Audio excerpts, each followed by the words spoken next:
We live in a hyper-sexualized culture, and its current flows in the exact opposite direction of the discipleship path that you and I have chosen with Jesus. Today, I want to share with you a secret that's helpful for your journey.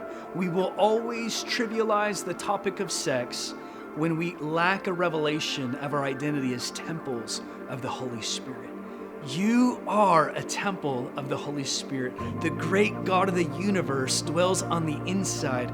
There's a new owner of the house, and he's the designer not only of life, but sex itself. And if we're honest, every one of us has experienced, to some degree, large or small, the destruction that comes when we veer for God's great plan for the sexual experience. God has a way of making us increasingly uncomfortable with the practice of sin or the misuse of our temples. And He has a way of bringing healing to our lives that come from our own sexual brokenness. In the book of John, Jesus enters the temple at Jerusalem, this place that was designed for worship, designed for holiness, and it had been perverted by money changers. Jesus runs in, turns over the temples, and chases out the money changers with the whip. It was a violent cleansing and a violent restoration to God's design.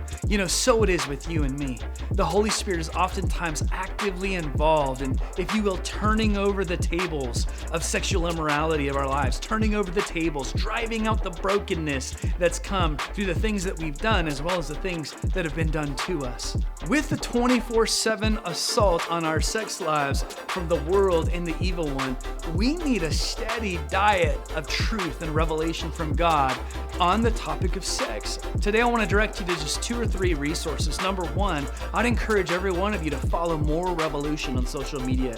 These guys are amazing, and they're putting out great content that's really helpful in shaping the way we think about sex according to God's design. Number 2, a new book called New Identity, 30 Days of Prayer for Spiritual Transformation. A lot of us don't have a sex problem, we have an identity problem. We don't know who we are, and as a result, we misuse our temples. Get this book. I wrote it. It's 30 Days of Prayer on the topic of spiritual identity. Get your hands on that and let it change you. Number 3, partner with an organization like Covenant Eyes, who works with internet filtering systems and see how that level of accountability can help you in your journey with God. I want to tell you something. You are a temple of the Holy Spirit. God's alive. He's inside of you, and He's bringing healing and transformation to you even today.